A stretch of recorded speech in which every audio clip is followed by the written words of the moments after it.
नमस्कार, आप सभी का बहुत बहुत स्वागत है दोस्तों। आज की वीडियो में हम आपसे फुल इन्फॉर्मेशन शेयर करेंगे कि साइट पर कॉलम की ड्राइंग किस तरीके से पढ़कर वर्क किया जाता है। आप देख सकते हैं कि ये बिल्डिंग ड्राइंग में कॉलम की ड्राइंग है।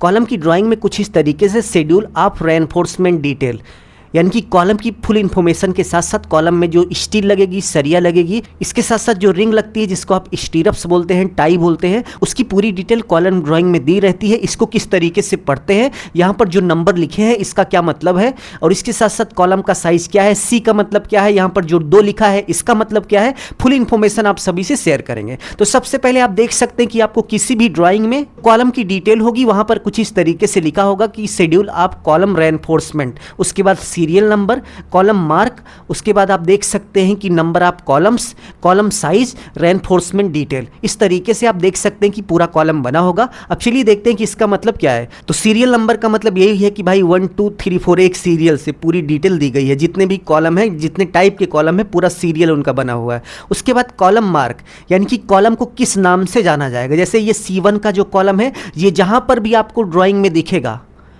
उसको बनाने के लिए आप इन्हीं डिटेल का उपयोग करेंगे। जैसे कॉलम का साइज 300 बाई 450 mm रख देंगे। जहां पर भी आपको C1 टाइप का कॉलम दिखेगा, C1 जहां पर लिखा होगा, तो आप समझ जाइएगा कि उस कॉलम का जो साइज है वो 300 बाई 450 होगा।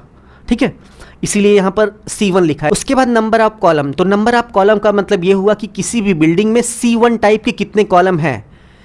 जैसे इस बिल्डिंग में C1 टाइप के केवल 2 कॉलम हैं। ठीक है, नेक्स्ट आप देख सकते हैं कि यहाँ पर C2 लिखा है और यहाँ पर 5 लिखा है। तो इसका मतलब ये हुआ कि भाई C2 टाइप के 5 कॉलम है, और यहाँ पर C3 लिखा है और यहाँ पर 8 लिखा है, यानी कि पूरी बिल्डिंग में C3 टाइप के 8 कॉलम आपको बनाने हैं।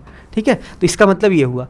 नेक्स्ट यदि हम कॉलम के साइज की बात करें तो आप देख सकते हैं कि यहाँ पर 300 बाई 450 दिया है।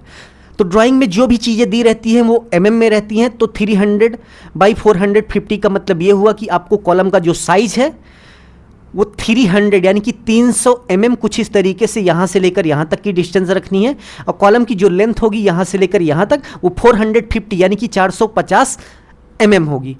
और mm को यदि हम सेंटीमीटर में समझे तो 300 mm का मतलब ये हुआ कि 30 सेंटीमीटर, 450 mm का मतलब हुआ कि 45 सेंटीमीटर। नेक्स्ट आप देख सकते हैं कि यहाँ पर ढेर सारी डिटेल दी गई है। इसका मतलब क्या हुआ, चलिए देखते हैं। तो सबसे पहले आप देख सकते हैं कि यहाँ पर दिया हुआ है 8/16 यानी कि 8/16। तो इसका मतलब ये हुआ कि भाई कॉलम में जो टोटल स्टील लगेंगी, यानी कि नंबर ऑफ जितनी भी सरिया लगेगी वो 8 होगी, और इसके साथ साथ Y16 का मतलब ये हुआ कि जो 8 सरिया लगेगी उसका जो साइज होगा वो 16 mm यानी कि 16 mm होगा। तो यहाँ पर आप देख सकते हैं कि 1 2 3 4 5 6 7 8 यानी कि टोटल 8 सरिया यहाँ पर लगी हुई हैं। इसी तरीके से, इसी जैसे यहाँ पर ड्राइंग में दी गई है, इसी तरीके से आपको 8 सरिया लगा देनी है। पहली 4 सरिया आप देख सकते हैं कि 1 2 3 4 किनारे पे लगेंगी, उसके बाद दोनों साइड की बीच में यहाँ पर लगेंगी, उसके बाद इस तरफ के दोनों मिडिल में एक सरिया यहाँ पर लगेगी, एक यहाँ पर लगेगी, टोटल 8 सरिया हो जाएगी। उसके बाद आप देख सकते हैं कि कॉलम में कुछ इस तरीके से रिंग लगती है। इस रिंग की डिटेल आप देख सकते हैं कि यहाँ पर दी गई है। ये रिंग आप देख सकते हैं कि स्पष्ट रूप से दिख रही है। इसी रिंग पर एक एरो लगाकर यहाँ पर डिटेल दी गई है Y800। आप देख सकते हैं कि सबसे पहले Y8 लिखा है, फिर डैश करके 100 लिखा है। इसका मतलब ये हुआ कि ये जो रिंग बनेगी ये 8 mm के सरिये से बनेगी, और एक रिंग से दूसरे रिंग के बीच की जो डिस्टेंस होगी वो 100 mm यानी कि 10 सेंटीमीटर होगी। 100 mm का मतलब 10 सेंटीमीटर होता है। तो एक रिंग से दूसरे रिंग के बीच की जो डिस्टेंस होगी वो 100 mm होगी। इसका मतलब ये हुआ। और 8 का मतलब ये हुआ कि जो रिंग बनेगी वो 8 mm के सरिये से बनेगी। इसके साथ साथ आप देख सकते हैं कि यहां पर बीच में आपको एक डायमंड रिंग देखने को मिल रही होगी।